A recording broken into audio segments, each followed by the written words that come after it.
You know that feeling when you stripe one iron shot right at the flag and then hit the next five thin, fat, and 40 yards offline? That's not you. That might be the iron in your hands. For most of my life, I blamed myself. I bought lessons. I bought videos. I bought new gloves like a new glove would fix my ball flight. What I never questioned was the one thing actually touching the ball.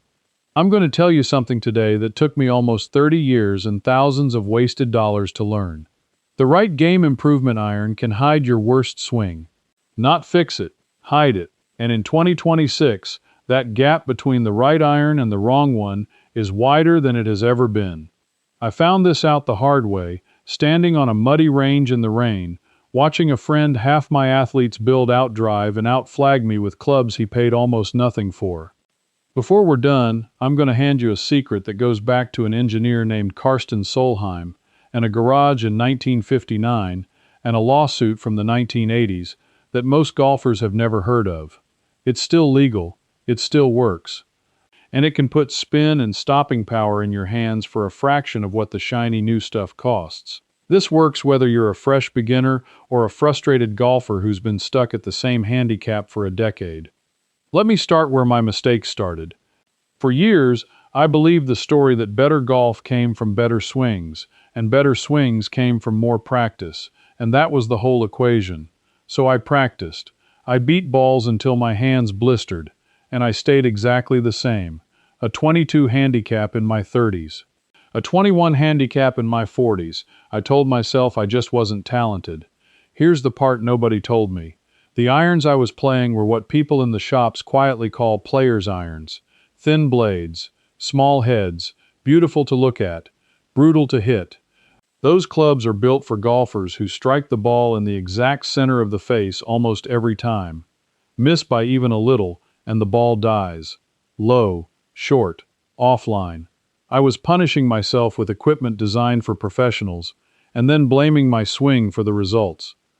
The moment I switched to a true game improvement iron, my scores dropped 6 strokes in a single season. 6 strokes. Not from practice, from a club that forgave the mishits I was always going to make anyway. So what actually makes an iron forgiving? This is where the history gets good, and where the story stops being about me and starts being about a man who changed golf forever.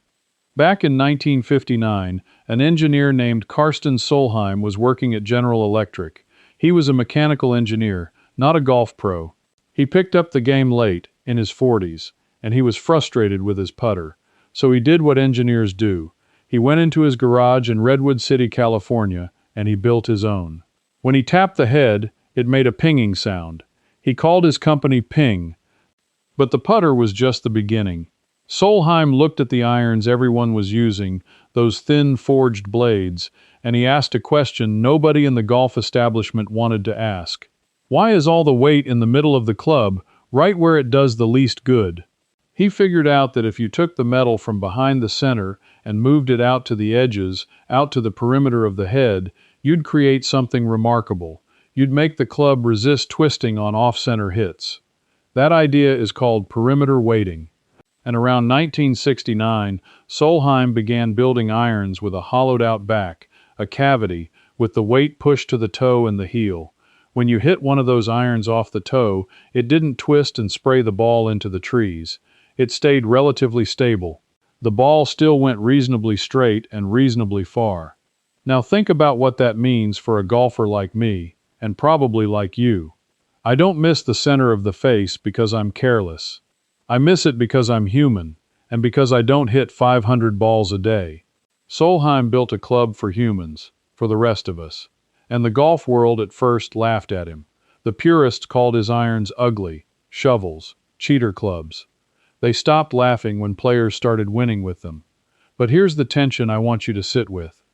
If this technology has existed since around 1969, if forgiveness was solved more than 50 years ago, then why did I spend 3 decades struggling with the wrong clubs? Why does the average golfer still buy the wrong iron?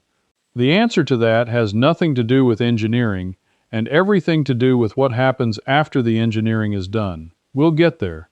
First, let me show you exactly what to look for, because in 2026, the choices are overwhelming, and the marketing is louder than ever.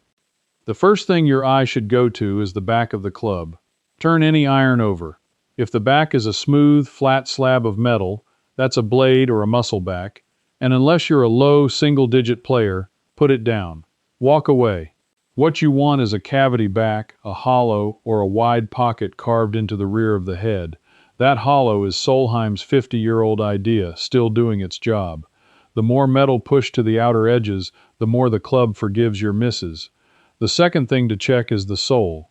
That's the bottom of the club, the part that slides across the turf. Flip the iron over and look at how wide that bottom is.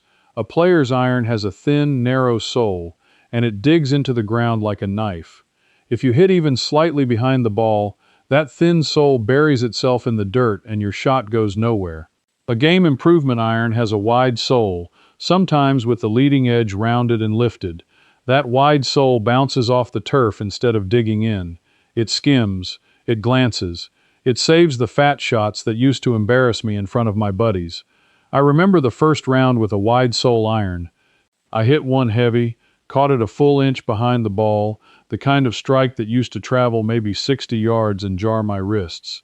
Instead, the sole skidded through, the club kept moving, and the ball climbed up and landed on the front of the green. My playing partner asked what I'd done differently. Nothing. The club did it. The third thing is offset. Look at the club from above, at address. On a game improvement iron, the face is set slightly back from the front edge of the hosel, the neck of the club. That little step back is called offset, and it gives your hands a fraction of a second more time to square the face before impact. For those of us who fight a slice, that offset is a quiet gift. It helps close the face and straighten the ball flight without you doing a single thing. So there's your checklist, and you can use it in any shop, on any club, this week. Cavity back, wide sole, offset.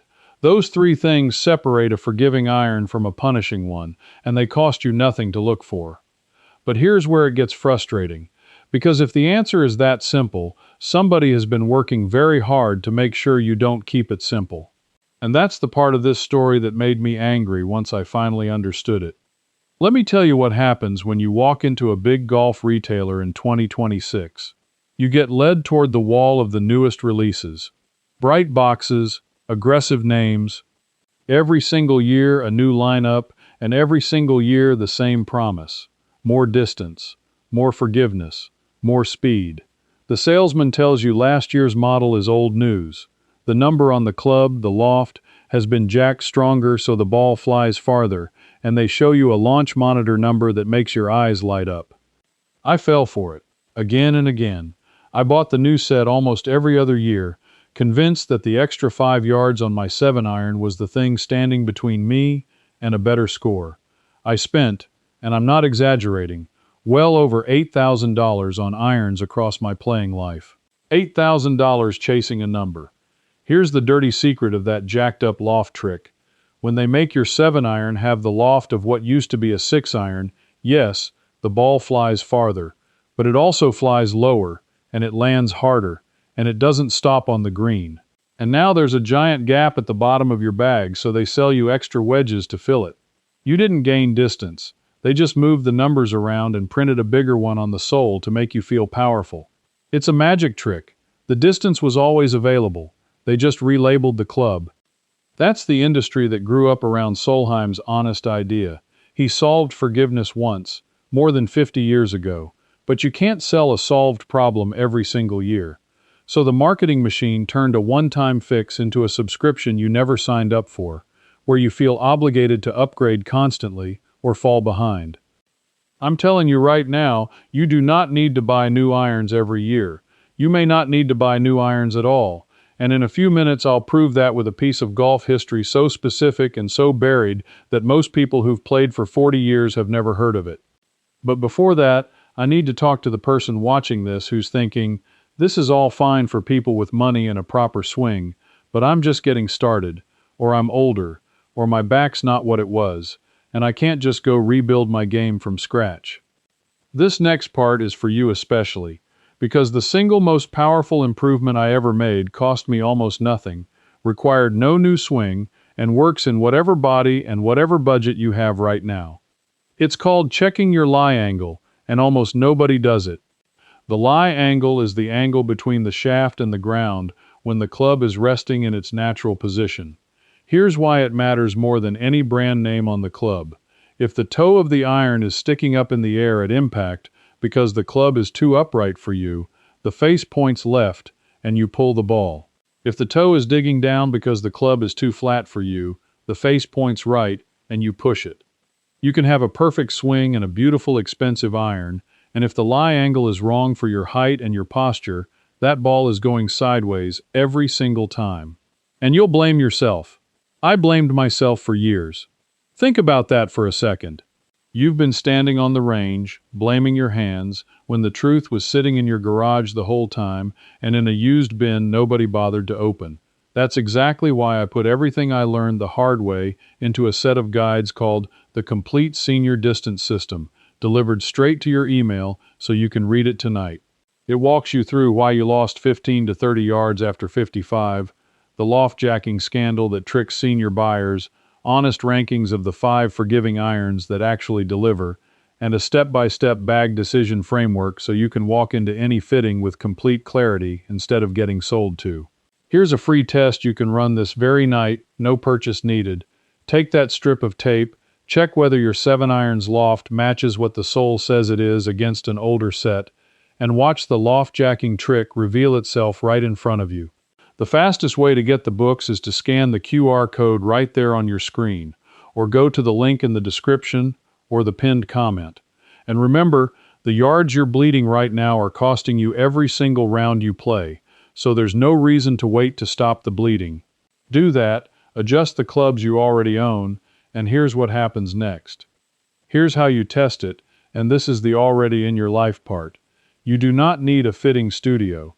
You need a strip of masking tape or a $2 roll of impact tape and a flat, hard surface. A driveway works. A garage floor works. A hard range mat works. Put a strip of tape across the entire sole of your iron, from toe to heel. Now set a golf ball down on the hard surface and hit down on it with a normal swing, just clipping the ball off the pavement. Careful, wear eye protection, and don't do it near a window. Look at the tape.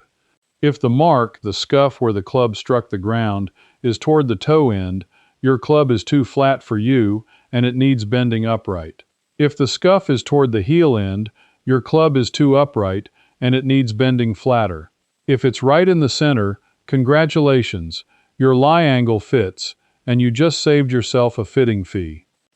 Any half-decent club shop will bend a set of irons to the correct lie angle for a few dollars a club.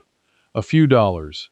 I paid roughly $3 per iron to have an entire set adjusted, and my shot pattern tightened up more than it ever did from a brand new set that cost $1,000. Same clubs I already owned. Same swing. Just aimed correctly for the first time in my life. I want you to really hear that. The clubs you already have in your garage might be perfectly good. They might just be pointed wrong. Before you spend a dime on anything new, put tape on the sole and find out. That's a peer telling you, not a salesman. Now, when you do decide it's time for a genuine game improvement iron, whether new or used, let me save you from the trap I kept falling into with the shaft. Because the shaft is where they get you next. Most golfers, especially as we get older, are playing a shaft that's too stiff and too heavy for their swing. The salesman hands you a stiff steel shaft because that's what serious players use, and your ego says yes. But if your swing speed has slowed even a little, and it does for all of us over time, a stiff, heavy shaft launches the ball too low and robs you of distance and height. A lighter, softer graphite shaft, the kind marketed to seniors and slower swingers, will often give you more carry, a higher flight that actually holds greens, and less strain on your hands and elbows. There is no trophy for playing a shaft that's too much for you.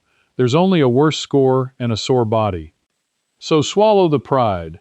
Get fit for the shaft that matches the swing you have today, not the swing you had 20 years ago. That one change, going from a heavy, stiff steel shaft to a lighter senior flex graphite, gave me back roughly 10 yards on every iron and took the sting out of every mishit on cold mornings. Now, I promised you a secret, something specific, something buried. something that goes back to that lawsuit from the 1980s. This is the payoff, and once you hear it, you'll understand why I get a little worked up about how the modern golf business operates. Let's go back to Karsten Solheim. In 1982, Ping released an iron called the Ping I2. It became one of the best-selling irons in the history of the game, and for good reason. It was a masterclass in forgiveness. Everything we've talked about, cavity back, wide sole, all of it. But the I2 had one more feature that turned into a legal war: the grooves. Grooves are the thin lines cut across the face of the iron. Their job is to grip the ball and create backspin. And backspin is what makes a ball climb, hold its line, and stop quickly on the green, instead of bounding over the back into trouble. The Ping I2 had square-shaped grooves, U-shaped grooves, cut a specific width and spacing, and they generated tremendous spin, especially out of the rough where old-style V-grooves failed. The professionals and the governing bodies noticed. They argued these square grooves gave too much spin, too much of an advantage, that they took skill out of the game. In the mid to late 1980s, the fight escalated, and by 1990, it turned into a massive lawsuit between Karsten Solheim's company and the United States Golf Association, the very body that writes the rules. Solheim sued to protect his grooves. The case was enormous, and it was eventually settled. Here is the part almost no golfer knows, and this is the buried treasure. As part of that settlement, the specific Ping I2 irons manufactured before a certain cutoff date were grandfathered in. They were declared permanently conforming, legal to play, forever. Even after the rules on grooves changed for everyone else years later, those particular old I2 clubs kept their exemption because of that old agreement. And it stayed a secret hiding in plain sight until 2010, when a professional golfer named Phil Mickelson, one of the best in the world, pulled an old Ping I2 wedge out of the archives and put it in his bag at a major tournament. He knew about the grandfather clause. He knew those decades-old grooves, made illegal for everyone else's modern clubs, were still perfectly legal on that specific old model. It caused an uproar in the professional ranks. Other players were furious. And it proved something the rest of us can quietly use. Those old irons, the ones the marketing machine wants you to believe are obsolete, outspin and outperform a huge number of the shiny new clubs on the wall, and they cost almost nothing on the used market. A set of Ping I2 irons, one of the greatest game improvement designs ever built, with legendary forgiveness and those famous grooves, can be found used for a fraction of the price of a single new club today. I've seen full sets sell for less than the cost of one new driver. That is the secret. The best value in golf is a proven, forgiving, historically great iron bought used, adjusted to your lie angle with $2 of tape and a $3 bend, and fitted with a shaft that matches the body you actually have. Do that, and you will outplay golfers who spent $2,000 this year. I have watched it happen. I have done it. And this doesn't only apply to one old Ping model, though that's the most dramatic example. The used market is full of game improvement irons from the last 15 years that are 80 and 90% as good as anything released for 2026, selling for 10 or 20 cents on the dollar because a new model came out and the marketing declared the old one dead. It isn't dead. Forgiveness doesn't expire. Perimeter weighting doesn't wear out. Solheim's idea from 1969 still works exactly as well as it did the day he carved out that first cavity in his garage. Let me be fair, because I don't want you thinking every new club is a scam. If you're a brand new golfer and you want confidence off the shelf, there are genuinely excellent modern game improvement irons in 2026, and the very newest ones do have real technology, like tungsten weighting screwed into the toe and heel to push forgiveness even further, and faster, thinner faces that give slower swingers a little more ball speed. If you have the money and you want new, buy the most forgiving cavity back you can find. Get properly fit for the shaft and the lie angle, and ignore the loft numbers entirely. Judge an iron by how it launches and how it stops, not by how far a 7-iron flies on a launch monitor. But if money matters to you, and I suspect it does, or you wouldn't be the kind of person who watches a video like this all the way through, then hear me clearly. You have been sold a story that you need to keep upgrading, and it is not true. The engineering was largely finished decades ago. Everything since has been refinement and marketing, mostly marketing. The most important variables, the lie angle and the shaft and the forgiveness of the head, you can dial in yourself for pocket change on clubs that already exist. I think about all those years I stood on the range, beating balls, believing I was the problem, believing the answer was one more expensive set. I think about the $8,000. I think about how simple the fix turned out to be. A wide sole, a cavity back, a little offset, a strip of tape on a driveway, a shaft that fit the man I'd become instead of the man I used to be, and a set of old, ugly, legendary irons that some marketing department declared obsolete, sitting in a used bin, still spinning the ball better than clubs 10 times the price. That friend who outplayed me in the rain all those years ago, the one who beat me with cheap clubs, I finally asked him his secret. He told me he'd bought a used set that fit him properly and never looked back. He'd figured out at 25 what took me until my 50s to understand. He wasn't more talented, he just refused to be sold to. That conversation changed how I think about this whole game, and honestly, about a lot more than golf. So here's the truth I want you to carry out of this. Better golf was never behind a paywall. It was never one more purchase away. The knowledge that makes the ball fly straight and land soft has been sitting in the open since a self-taught engineer went into his garage more than 60 years ago, and the only reason you didn't have it is that a whole industry makes more money when you keep chasing than when you finally arrive. You don't have to keep paying every year to play the game you love. You're the kind of person who'd rather understand how something works than be told to trust the price tag. That instinct, the one that made you skeptical enough to watch this, is the most valuable club in your bag. So tell me this in the comments, and I read them. What irons are in your bag right now, and have you ever once checked your lie angle with tape on the sole? Just type it out, the make of your irons, and a yes or a no. I want to see how many of us have been playing crooked clubs and blaming our swings. Go do it now, one line, it helps more people than you'd think. And if you believe, like I do, that the old knowledge is worth recovering, that the people who came before us solved more than the marketers want us to remember, then follow along. This channel exists to dig that buried knowledge back up, one forgotten trick at a time. Next time I'm going to show you the truth about golf balls, and why the $2 ball in the bargain bin performs almost identically to the $50 sleeve for the swing speed most of us actually have, and how to prove it in your own backyard in 10 minutes. You are not going to believe how simple that test is. I'll see you there. Before you go, one thing. This video showed you the story and the idea. Inside the practical wisdom circle, I take it further, picking up exactly where we stopped. In there, you can ask me your own question, and a real person, me, answers you myself. And you won't be alone. Thousands of practical folks like you are already inside. Just point your phone's camera at the code on your screen. Cancel anytime. Now that you've found the right irons, let's help you off the tee. In the next video, I'll show you drivers built for more distance and straighter drives made just for us. It's starting right here.